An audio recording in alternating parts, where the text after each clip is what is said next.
सुमित्रा जी की बहू रितु प्रेग्नेंट थी और अब उसकी प्रेगनेंसी का 9वां महीना चल रहा था। रितु का पति देवेश उसका काफी अच्छे से ख्याल रखता था, लेकिन प्रेगनेंसी अपने आप में ही एक अलग ही वक्त होता है जब एक औरत कई तरह के बदलावों से गुजरती है।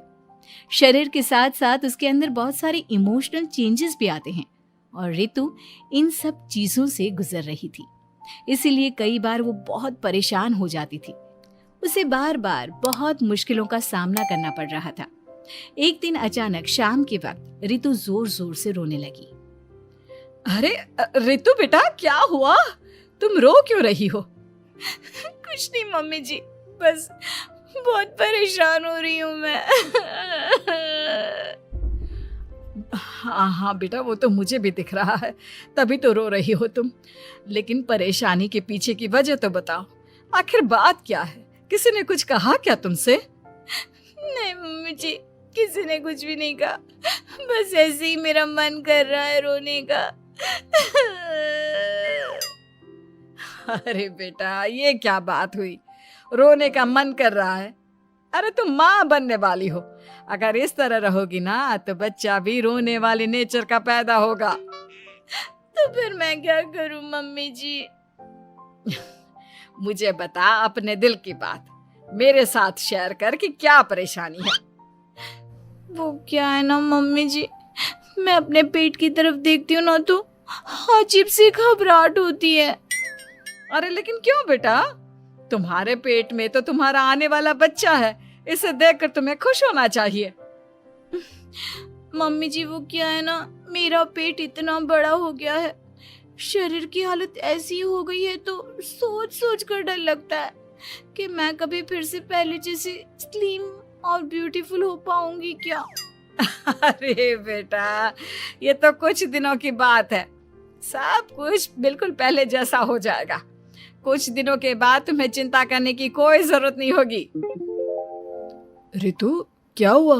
तुम बार बार करवटें क्यों बदल रही हो? रात की 2 बज रहे हैं, सो जाओ ना अब। देवेश, नींद नहीं आ रही है, मैं ठीक से सो नहीं पा रही हूँ। अरे ये क्या, तुम तो उठकर बैठ गई। इस तरह बैठे बैठे पूरी रात बिताओगी क्या?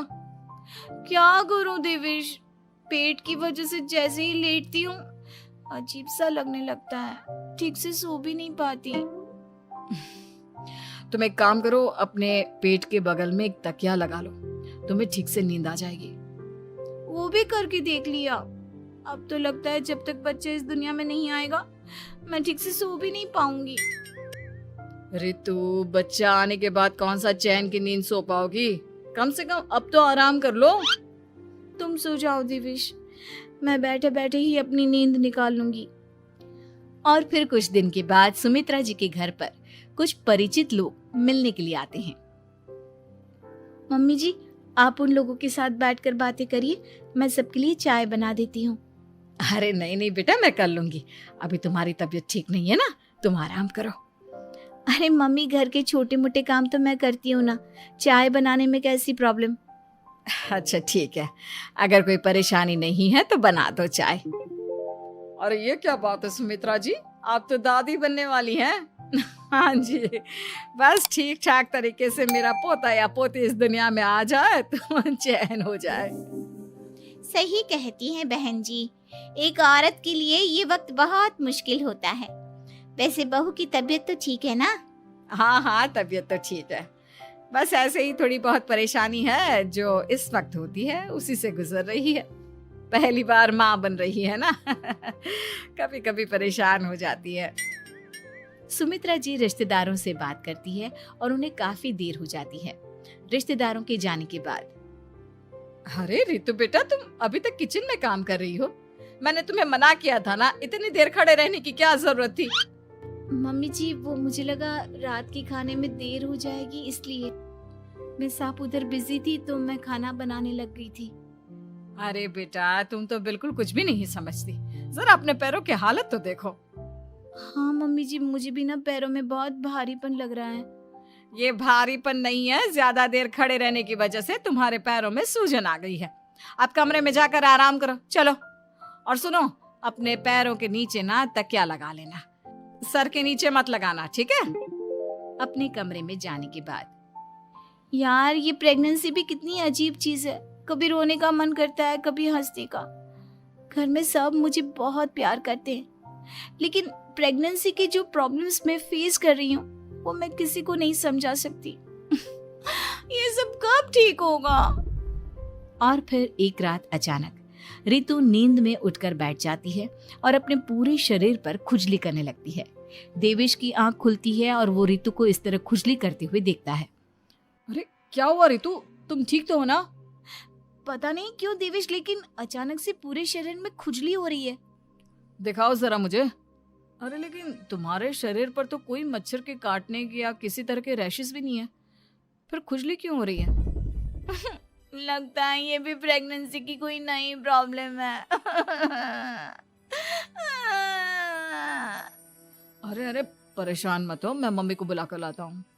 सुमित्रा जी के आने के बाद अरे क्या बात है बेटा, इस तरह क्यों खुजली कर रही हो? अचानक से क्या हो गया तुम्हें?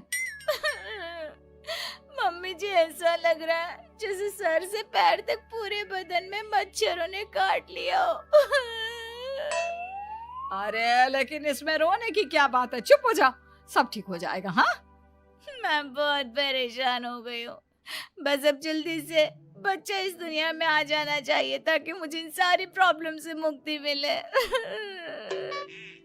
ऐसा नहीं कहते रितु, माँ बनना तो दुनिया की सबसे बड़ी खुशखबरी है और ये सारी परेशानियां तो सबके साथ होती है। जानती हूँ, लेकिन फिर भी क्या करूँ, रात को सो नहीं सकती, कभी पेट भर के खाना खा लेती हूँ तो उल्टी करने का मन करता है, ज्यादा देर खड़ी हो जाती हूँ तो पैर में सूजन आ जाती है, ज्यादा देर बाहर घूमने भी नहीं जा सकती वरना टॉयलेट की प्रॉब्लम। ये सब कब ठीक होगा? कुछ दिन और बीत गए और अब तक रितु का 9वां महीना खत्म होने का वक्त आ गया था। अब हर दिन रितु बस यही सोचती थी कि उसका बच्चा इस दुनिया में आने वाला है।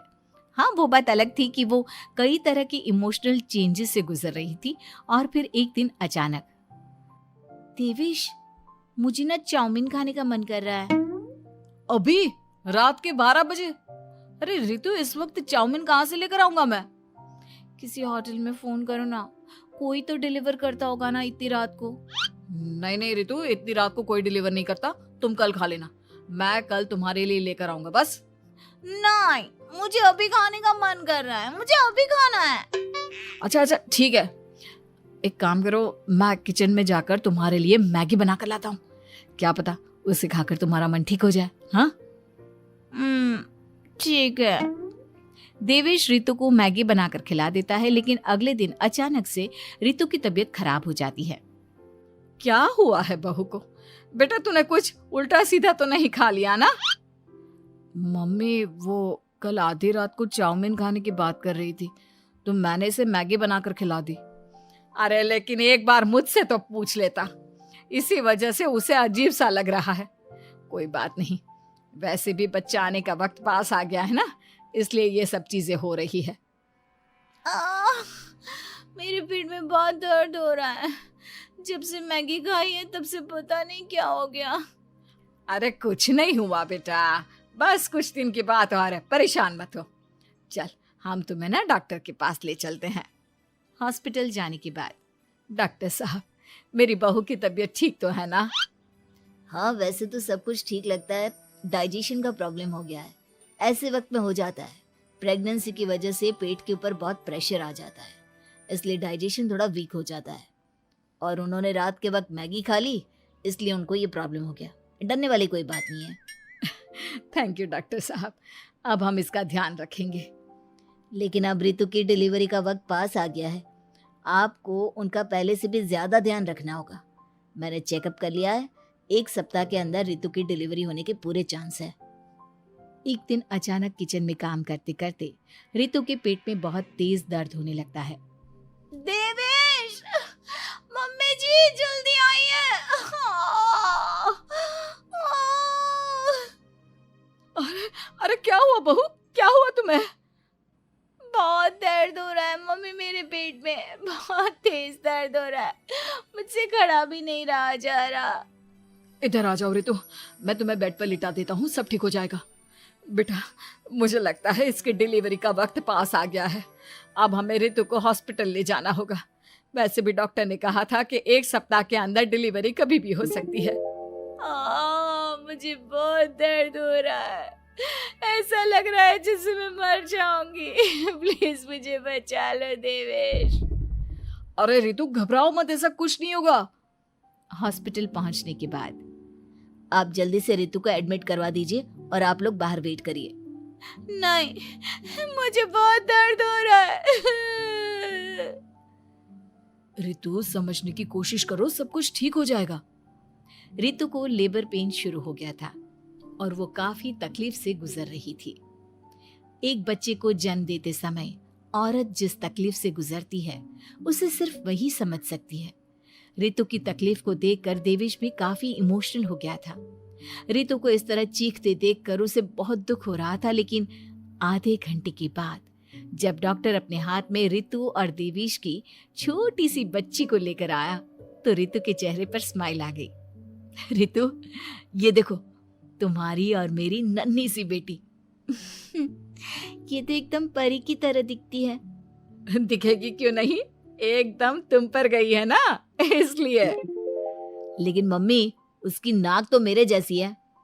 अच्छा ठीक है, नाक तुम रख लो, बाकी सब मेरे जैसा। देखा रितु, तुमने कितनी तकलीफ सही, लेकिन उस तकलीफ के बदले तुम्हें भगवान ने ये छोटी सी परी दे दी।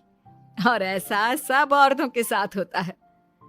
तुमने बहुत हिम्मत रखी है बेटा, और इसका नतीजा आज हमारे सामने है।